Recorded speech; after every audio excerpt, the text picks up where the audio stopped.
Patali jeung kisah Kangjeng Nabi umurna kakarak datang ka 25. Pas Kangjeng Nabi 25 tahun, Kangjeng Nabi dititah dagang jeung Maisarah ka Syria. Maisarah eta adalah anak Siti Khadijah, anak angkat. Berangkatlah dagang ngadagangkeun anu Siti Khadijah. Masya Allah karim. Eta dagang reap-reap bae. Begitu ditawarkeun dibeli, ditawarkeun dibeli, ditawarkeun dibeli, kasimpulanana mun urang kuari perbandinganana 1 miliareun balik jadi 10 miliar. Pan jauh jeung Haji Pendi. Haji Pendi mah barang satreuk teu dibayar. Datang ka kuari ditipuan bae. Ya meureunanan kudu inget ka sorangan jabah heulana ge sering nipu. Kadir kaget. Antak besi teu kadengikeun Haji Pendi ngazakat ulah kaget sebab barang ge ditipuan bae. Dina ayana ge moalinya nama ngazakat. Embungin. Nah, balik dagang teh simpulna bae panjang lamun dicaritakeun perjalanan nama ieu moal anggeus ieu di urang muludan sabaraha deui ya. 2 adik moal anggeus. Geus dicekcok ieu mah. Perjalanan-perjalananna masyaallah loba keanehan-keanehan. Lantaran Kangjeng Nabi mah selama di perjalanan ditiungan ku mega. Teu pernah kasorot ku panon poe. Urang babarengan jeung Haji Pendi mah di mobil ge hareudang. Ya Allah. Atuh sarean mah aya AC ge sarua hareudang. Jeung Haji Masuri mah leuwih hareudang. Hareudang. Basa jeung jelema gede dosa mah hareudang. Hareudang. Jeung Rusdi atuh hareudang sarua mah. Nu tiis.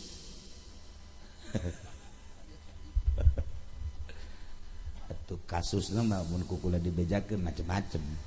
Kasus Haji Pendi jeung Haji Basri lain deui. Jeung nu ieu atuh lain. Ngan hareudangna mah akur. Dan alhamdulillah kukula sok di nan gitu ngaranna dihibur. Lamun teu dihibur moal boga daging jelema. Tah. Eta Maisarah ge di jalan teh heraneun lantaran iis bareng jeung Kangjeng Nabi mah. Datang ke Suriah dagang sakitu hebatna loba laku kabeh. Balik disingkat bae barang balik lapor ka Siti Khadijah. Masya Allah saumur-umur dagang can nyorang boga kauntungan model kos kieu. Menang 2 bulan ti harita Siti Khadijah rada aya trisno. De trisno bae mah. Yang moal tresno yang mah. De trisno sebab nu nyeun lamari ka Rusdi trisno ngaranna. Jadi cek Siti Khadijah kahiji awewe ngaranna Asia coba bejakeun ka Muhammad aya minat kawin tah henteu. Jadi awewe anu terkaya bangsawan kemudian geulis pinter aya kabeh di Siti Khadijah ngan umur 40 tahun. Tapi umur 40 tahun mun dideuleukeun dibandingkeun jeung umur 20 tahun nu aya di pondok masih kene gresan eta. Beda ieu mah. 40 tahun tapi kadeureuna ngora. Di pondok mah 20 tahun kos dini-dini. Masyaallah. Khadijah ngaranna. Bih, pohara. Di urang mah ngaranna Biijah. Sabagus-bagus Khadijah jadi Biijah. Ya Allah. Siti Khadijah menawarkan diri melalui Siti Asia. Ditaros Asia Muhammad mah cari tanah terang-terangan baik geus aya minat encan rarabi cek Kangjeng Nabi teh atuh saha nu teu minat saha awewenan wayangan ka kaula tawadu Kangjeng Nabi mah kasep aya di Kangjeng gagah aya di Kangjeng pinter aya di Kangjeng tapi tawadu saha nu daekeun ka kula aya Haji Masuri mah oh kieu nya nama atuh jelema teu daekeun dipaksa ku nya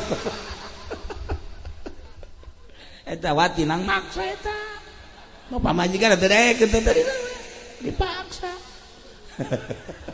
ya kula ge nyaho atuh geus teu beudang dipelet dan dipaksa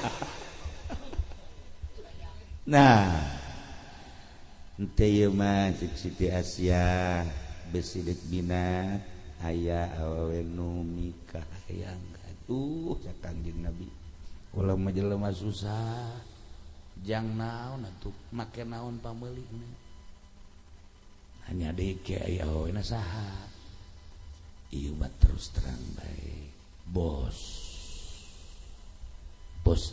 mana bos anu urang ngadagangkeun barang teh ieu ne Khadijah Siti Khadijah Masya Allah kek Kangjeng kula mikir heula maksud Kangjeng mah mikir ge lain samikir-mikirna aya ridho eueuh ti Gusti Allah jeung kahareupna ieu kumaha lain padu kaya beunghar bangsawan pinter geulis tetapi kahareupna ieu pikumahaeun izin henteu Gusti Allah padahal encan aya syariat tapi Kangjeng mah geus langsung ka Gusti Allah pan anu bakal mawa syariat bagi Kangjeng didinya langsung Kangjeng tadarru ka Gusti Allah ternyata Allah ngizinan justru nu bakal mawa kautamaan kecerdasan kalangsungan agama iyalah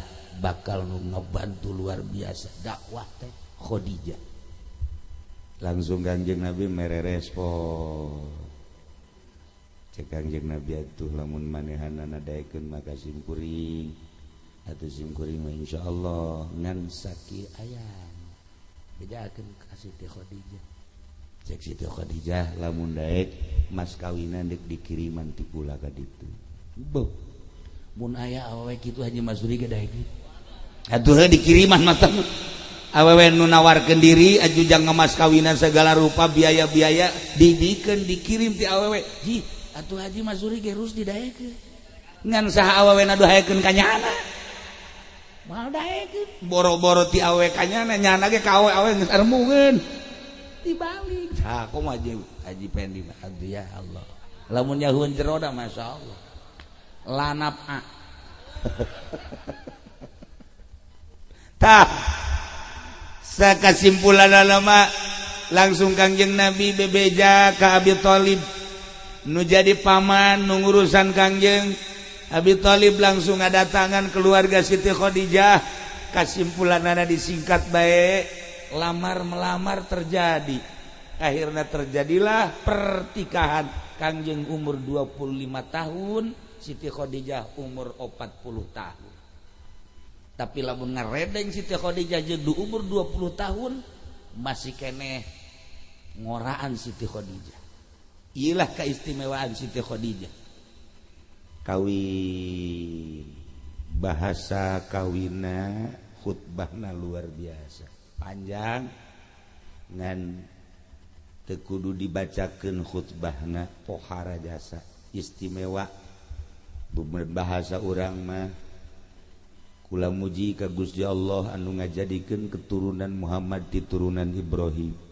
anu ngajadikeun Muhammad tina tatanduran Ismail anu ngajadikeun Muhammad tina naon kitu ngaranna tihang-tihang leluhur anu istimewa lamun dipandang tina segi dunia eueuh nanaonan Muhammad mah tetapi pandangan tina dunia adalah zillun zailun hanya kalangkang anu bakal leungit hailun anu bakal ngahalangan tetapi Muhammad teu pernah ngabanggakeun dunia kula sebagai mamangna geus nyaho ti leuletik eueuh bae terbersit kebanggaan terhadap dunia. Pandangan Muhammad, pandangan nana, pandangan bersatu kemajuan untuk dunia jeung akhirat.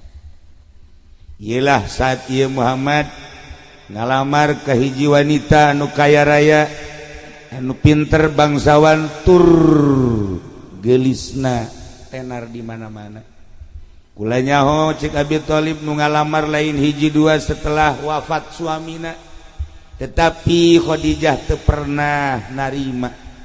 Ternyata horeng geus aya titis tulis di azali, Gusti anu masti horeng ieu Khadijah nu bangsawan pinter tur anu cantik bakal dipinang ku Allah kaula nu ngaran Muhammad. Saat ieulah urang tikahkeun Allah kaula nu ngaran Muhammad ka Khadijah. Langsung ditikahkeun dengan mas kawin 400 dinar. 400 dinar lamun diduitkeun kira-kira 20 ontaeun. 20 onta lamun onta hijina 20 juta kali 20 onta seberapa? Cepetan atuh ngitungna emang palingan dagang. Gelo jasa. Teu bisa ngitung aing mah dibabawa ge heran. Masya Allah. Tuh kan hiji onta 20 juta sedengkeun 20 onta berarti seberapa? 2 kali 2 opat-opat naon eta? Nu bener ya.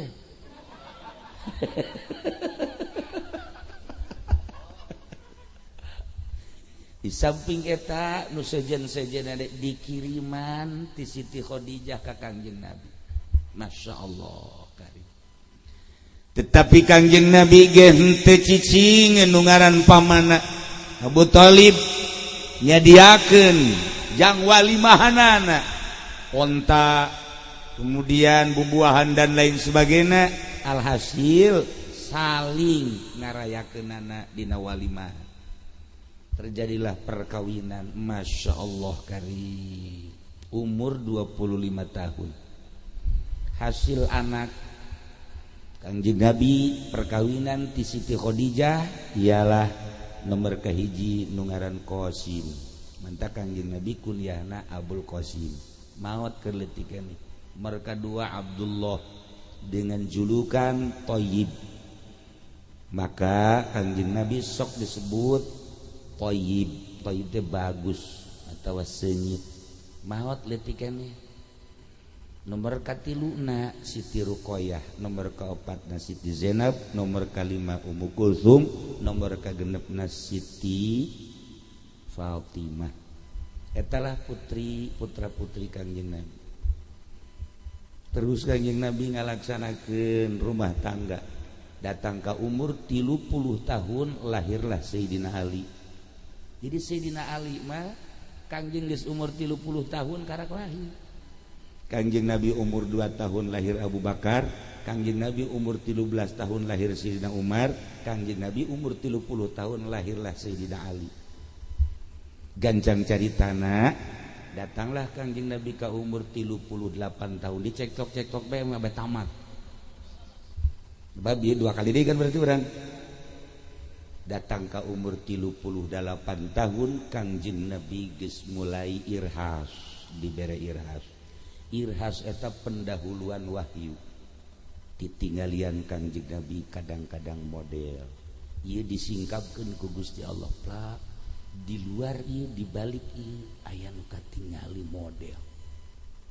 Masya Allah Kangjeng Nabi kaget. Cahaya-cahaya. Ieu teh disingkapkeun kos disingkapkeun sarung mah kitu. Di balik ieu teh aya cahaya-cahaya. Kangjeng Nabi kaget ngaranna irhas. Dibere keanehan memeh diangkat jadi rasul. Ke eueuh deui. Ke Kangjeng Nabi isukna leumpang batu-batu salam ka Kangjeng Nabi. Assalamu alayka ya Rasulullah. Encan ya Rasulullah ya Muhammad. Assalamu alayka ya Muhammad. Assalamu alayka assalamu batu ngaromong kayu-kayu. Kangjeng Nabi geus kikieu. Kangjeng Nabi kadi aneh. Masyaallah. Kangjeng Nabi aya kos kieu etalah umur 38 tahun kejadian model gitu. Kapanggihlah Kangjeng Nabi jeung makhluk-makhluk anu aneh. Katingali ku Kangjeng Nabi jin-jin. Ya Allah, ya ditanya ku Kangjeng Nabi. Nu mantap ulah kaget lamun haji pendesok manggihan kuntilanak. Mang bangsana meureun. Anu sabangsa atuh kapanggih bae. Masya Allah, ulah kagetnya nama sering bebeja kakula manggihan jembrongan dan lain sebagainya. Dunia kos gitunya nama. Tah, Kangjeng Nabi. Suara-suara malaikat geus mulai kadenge ku Kangjeng Nabi umur 38 tahun. Pernah Kangjeng Nabi umur 38 tahun dahar. Sanggeus dahar aya hiji jelema ngadaharna make kenca bae. Cek Kangjeng Nabi kul biyaminik. Daharna make katuhu. Cek eta lalaki la astati urang mah tilok make katuhu teu bisa teu kuat. Allahumma mastata. Cek Kangjeng Nabi. Ya Allah, muga ulah dikuatkeun. Eta nyana geus teu bisa ngangkat dukeun sakieu bae. Ngan saukur sakitu da ku Kangjeng Nabi. Mudah-mudahan maneh geus teu bisa kuat atuh. Geus we dikisah kieu bae. Dahar teh barang daharna teh teu kuateun make kenca. Katuhu teu digunakeun, kenca teu kuateun.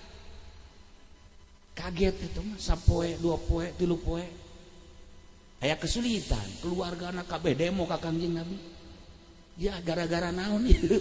Bisa jadi kos kieu ieu anak kula. Cek Kangjeng Nabi aya barang dahar make katuhu. Kula make kenca. Ieu jangan make kenca padahal katuhu bisa. Nyana ngomong teu bisa. Kula didoakeun mudah-mudahan si ulah bisa atuh geus we teu bisa. Nah, etalah irhas Kangjeng Nabi kakarak umur 38 tahun can dibere wahyu geus sakecap nyata. Ilah Kangjeng Nabi keistimewaanana. Sieun kabeh. Umur 39 tahun ketika Kangjeng Nabi disuguhan dahar di imah salah seorang Arab. Begitu Kangjeng Nabi rek dahar. Ieu daging ngomong. Ieu roti ngomong. Cak daging kula ulah didahar lantaran kula ieu daging embe nanang maling. Ngomong. Tapi lamun karus biarin dapat nyolong juga. Yang penting mah udah idem aja. Urang geus kajawan nang maling terus bae. Kangjeng Nabi mah iya kari. Begitu deuk nginum, cai ngomong. Ulah diinum Muhammad kula lantaran kula ieu cai menang jual beli tidak riba. Teu bagus menurut cek agama Islam. Encan aya syariat tapi geus ngomong. Umur 39 tahun. Loba hal-hal kejadian anu aneh irhas ngaranna. Meme diangkat jadi rasul umur 40 tahun. Kangjeng Nabi teh geus dibere semacam kos kadar itu. Nebak lain coba tebak-tebak dibere jauh bae ka karakter-karakter jelema, karakter-karakter batu, karakter-karakter hewan. Ngobrol jeung onta Kangjeng Nabi mah. Tepak ku Kangjeng Nabi onta, ai maneh kunaon ieu kuru amat? Beuh, Muhammad deuk kumaha teu kuruna, digawe terus bae parab kurang. Ieu kula ieu. Nu saha maneh? Tuh, kula dunungan kula. Ieu mah kula mah kajen ku gome ge moal boga daging. Onta bae kurang urus ku salakina kurang daging atuh kumaha pamajikan. Pamajikan kurang urus ku salaki tinggal tulang. Tah, udah sok seuri bae sia tuh. Urusan pamajikan. Mantak seminggu sekali belikan daging pamajikan. Ji seminggu sekali bandeng, minggu sekali sate, lintuh pamajikan. Mantak pamajikan Rusdi masakin rasa tengah. Lintuh teuing. Nah, urusan ku Kangjeng Nabi diajak ngobrol onta, Masya Allah bisa ngobrol jeung onta. Satu ketika encan diangkat jadi rasul. Aya maung liwat ku Kangjeng Nabi digerokeun. Ya maung ka dieu. Depak maung dihareupeun Kangjeng Nabi. Maneh ieu lelempangan ti leuweung ka lembur aya naon? Waduh, di leuweung geus urang dahareun. Kulantaran gitu kula ayeuna ka lembur deuk neangan dahar.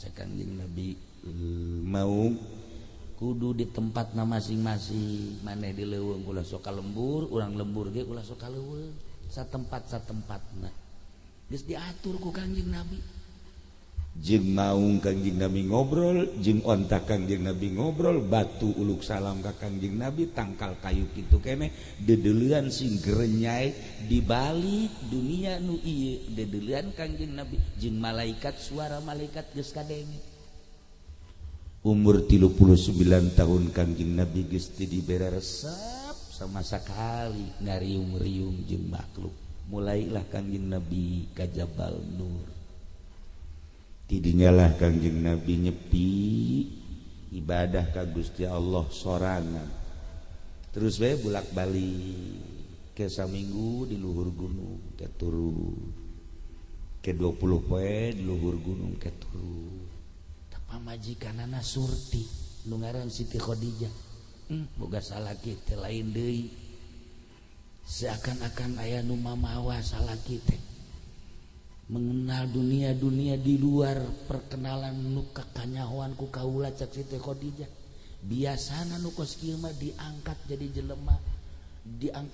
jelema anu luar biasa cek Siti Khadijah pengalaman kaula pembacaan dina Taurat dina Injil asana kajen ku kumaha bakal diangkat jadi nabi jadi rasul geus aya pirasat Siti Khadijah etalah kacerdasan etalah keistimewaan Siti Khadijah Kangjeng Nabi terus di luhur gunung sorangan gunung nu teu pernah dicabah ku jelema dijamah ku jelema can pernah ditayakan ku jelema Kangjeng Nabi cicing di luhur gunung sorangan bayangkeun zaman harita ieu mah tita tahajud di jero kamar sorangan tatangga aya nu maot tadi beurang tetep bae maneh ngajen pamajikan kieu bae kunaon ieu cek pamajikan sok omong kan lain tahajud ulah omong bisi hari riwa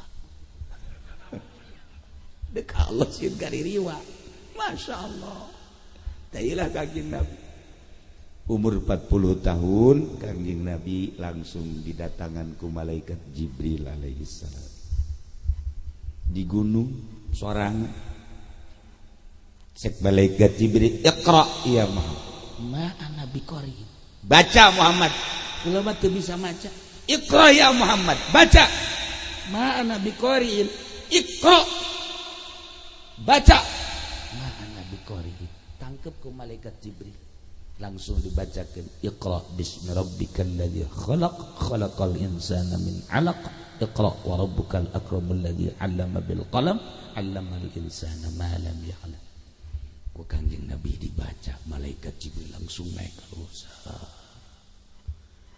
Kangjeng Nabi terus turun ke handap mari ke kidir ningali kejadian model kos kitu langsung ngetrok Imah Khadijah cek Kangjeng Nabi dathiruni ya Khadijah dathiruni simbutan disimbutan ku Siti Khadijah beres isuk-isuk ditanya aya naon emang tah pamajikan ngeunaheun kos kitu mah nanya ka salaki Masya Allah tuh nya maju nyari katakeun sorangan bae ulah tuh aya naon teh nanya pamajikan emang aya naon ka kan nyerahan ka urangna jembar atuh nikmat perasaan coba cihidiuk di sisi rada ka tukang saeuti bari nyekel ka dieu kana pundak Siti Khadijah Masya Allah bayangkeun romantis ya Allah ya Rabb iya Pak iya Bapak lain kasih mana bae batur barari bentek balik atuh itu cong ngan teu bae ka mata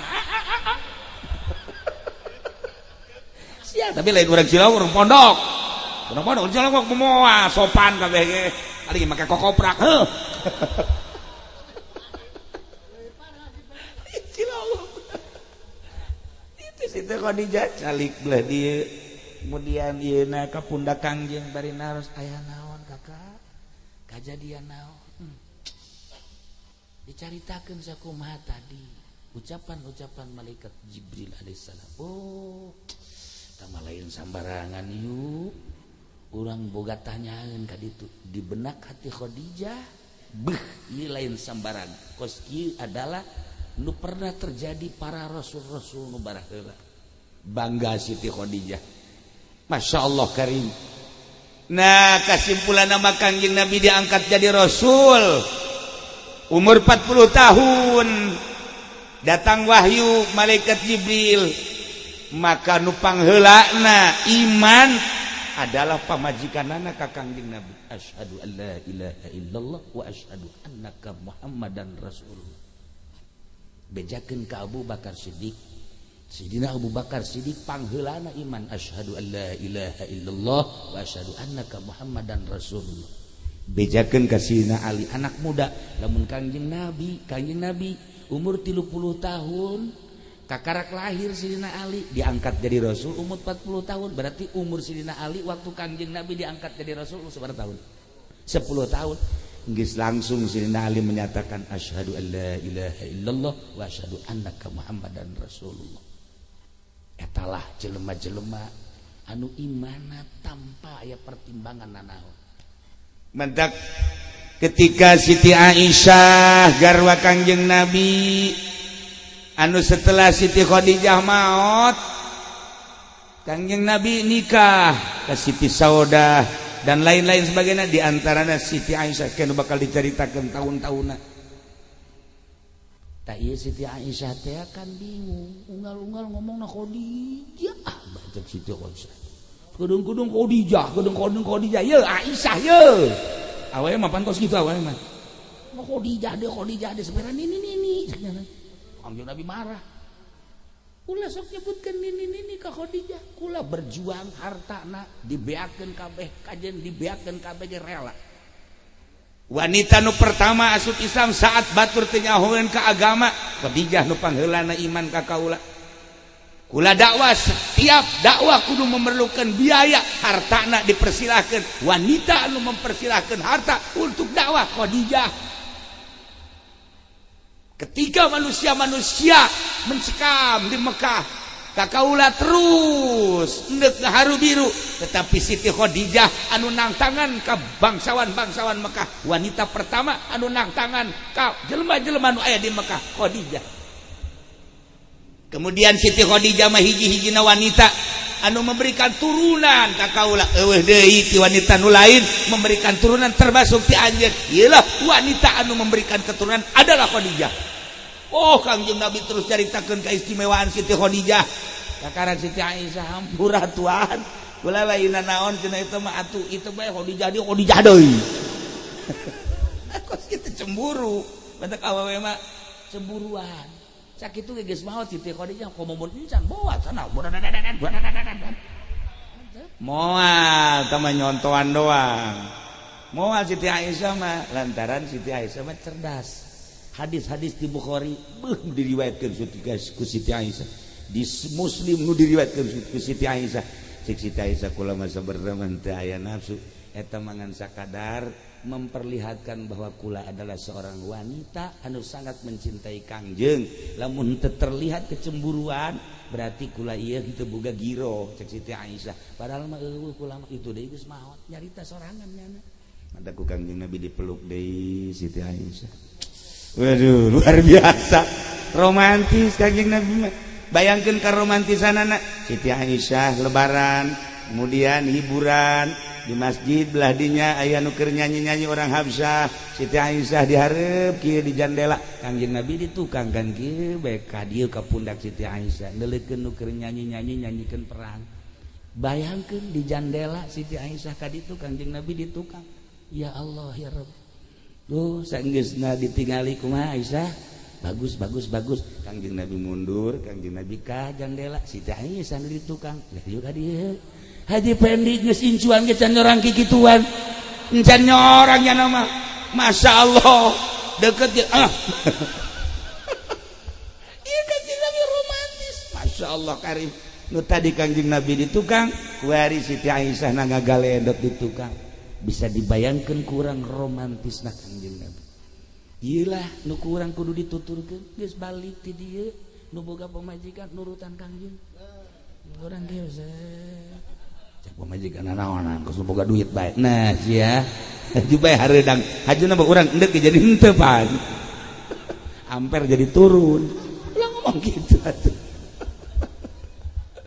Gitulah nailah Kangjeng Nabi umur 40 tahun diangkat jadi rasul, turun wahyu memehna geus diabang-abang lameh heula melalui irhas supaya ketika datang wahyu kuat. Mantak jadi santri teh kos kitu mimitina, diawali ku puasa heula, diawali ku di kuburan heula, ziarah heula. Engke ge kapanggih jeung genderuwo. Kemudian itu kudu kuat sebab engke ka ditu da bakal manggihan anu model-model. Lamun jelema sok hudang ti peuting sorangan, pasti papanggihan bae kajen ku kumaha. Moal datang ka henteu. Mimiti ke suara-suara nu lempang ulah kaget engke aya suara-suara do kadenge ku urang pan tengah peuting mah toke ge pajar jin toke cak-cak pajar jin mantak terus di teu lulus datang ka kuari teu meunang aya suara-suara bangkong ge bangkong pajar setan udah di peuting teh kos kitu udah di peuting bae lamun geus dibiasakeun oh nanaon ternyata engke kadang-kadang aya jeleg aki-aki da ieu saha ieu tanya tak ulah ieu jieu teh mah kan kebae hudang di peuting masyaallah ieu kuare ulah kamari kajadian asal deuk haol bae mun dinu aneh he jelema aki-aki datang jeleg bae di tengah imah make bajuna hideung-hideung rudin biasa masyaallah mun rusdi wah sana geus pokona paeh di dinya lah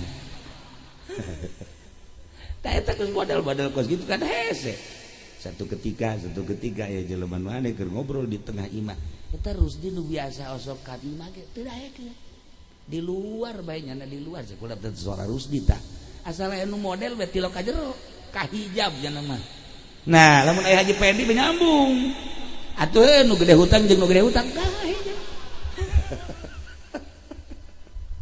da iyalah para jamaah kaum muslimin wal muslimat rahimakumullah. Nah ya umur 40 tahun Kangjeng diangkat jadi rasul, pangheulana iman Siti Khadijah, di kalangan anak muda Sayyidina Ali, di kalangan pengusaha adalah Sayyidina Abu Bakar Siddiq radhiyallahu anhu. Tuh di umur 25 tahun ka 30 ka 40 ku hari geus jeung setengah hiji kasorot ku Kangjeng Nabi ku rahmat Kangjeng Nabi. Mantak cekula iya lamun geus kasorot ku rahmat Kangjeng Nabi kan jadi pinter ulah jadi bodoh du kamari ku kula dirongengkeun di pondok teh ari bodoh bapan hese aya jelema ngalawudu barang geus ngalawudu pas endeu ka suku nu keca beak caina beak rana teu ngocor nyana bingung ieu aing wudu can anggeus kulantaran bodoh terus bae ka masjid salat kumaha tah salatna diangkat dikaluhurkeun di sukuna jadi ngan sakun nincakna hiji doang kieu Allahu akbar biasa cak nu sejen teh aing mah heran sia teh salat pan hiji doang anu ieu eueuh aing ditanya ku aing cenah eta kumaha salat bisa kos kitu aing ge salat deuk nurunkeun hujan kos kitu lamun salat deuk nurunkeun hujan sabelah kula pernah eta kos kitu mah jauh ngajajal ilmu tah mah nah sabelah kitu bener teh turun hujan kuari mah geus teu make kitu-kitu asal ngadoa bedakeun ka Haji Pendi asal dihadiahan Haji Pendi turun hujan meder itu nyana geus banjur jasa hujan geus gede hayang eureun doa deui Haji Pendi hujan terus derek eureun tanya makmun kabeh nanya ka dinya hei sia salat eta kunaon suku dan sabelah nu ieu wudu can kawuduan cak nyana mantak diangkat ku aing isabelah dengke kan salatna kita kan karena bodoh nah iyalah ulah supaya bodoh teu kaharti ku ari lamun urang masih keneh bodoh agama lantaran agama dikembangkeun geus melalui pondok pesantren melalui sekolah universitas elektronik terus itu koran majalah dan lain sebagainya encan nyaho rukun wudu rukun salat jeung sajabana urang tinggalin ku ari matak alhamdulillah di Cilongok mah terus di mana-mana pengajian alhamdulillahirabbil alamin tanda kemajuan ai bisa mah teh ieu kakarak maju ngajina bae bisa kitu ge geus alhamdulillahirabbil alamin ieu mah dicukupkeun sakieu insyaallah ke urang sambung deui nah ngan ieu ngamimitiana penting bae kula mah nya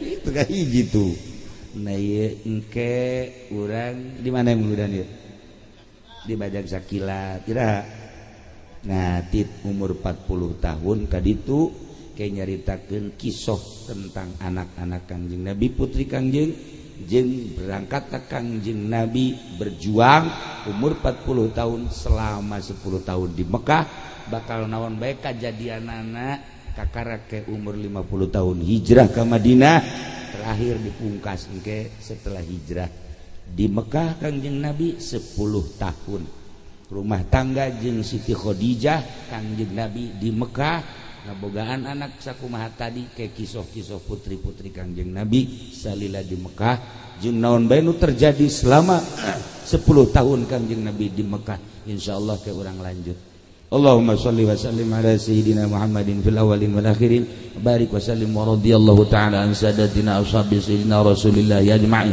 ya Allah ya rabbal alamin Allahumma arham ummat sayyidina Muhammad Allahumma ajbur ummat sayyidina Muhammad Allahumma asli ummat sayyidina Muhammad Allahumma farrijan ummat sayyidina Muhammadin sallallahu alaihi wasallam Allahumma anfa'na bima 'allamtana wa 'allimna ma yanfa'una wa zidna ilman wa yaqinan walhamdulillahi ala kulli hal wa na'udzu billahi min kulli hali ahli an-nar rabbana taqabbal minna innaka antas samiul alim wa tub alaina innaka antat tawwabur rahim wa shalli wa sallim ala jami'il anbiya'i wal mursalin walhamdulillahi rabbil alamin wallahu al muwaffiq ila aqwamit thariq wassalamu alaikum warahmatullahi wabarakatuh.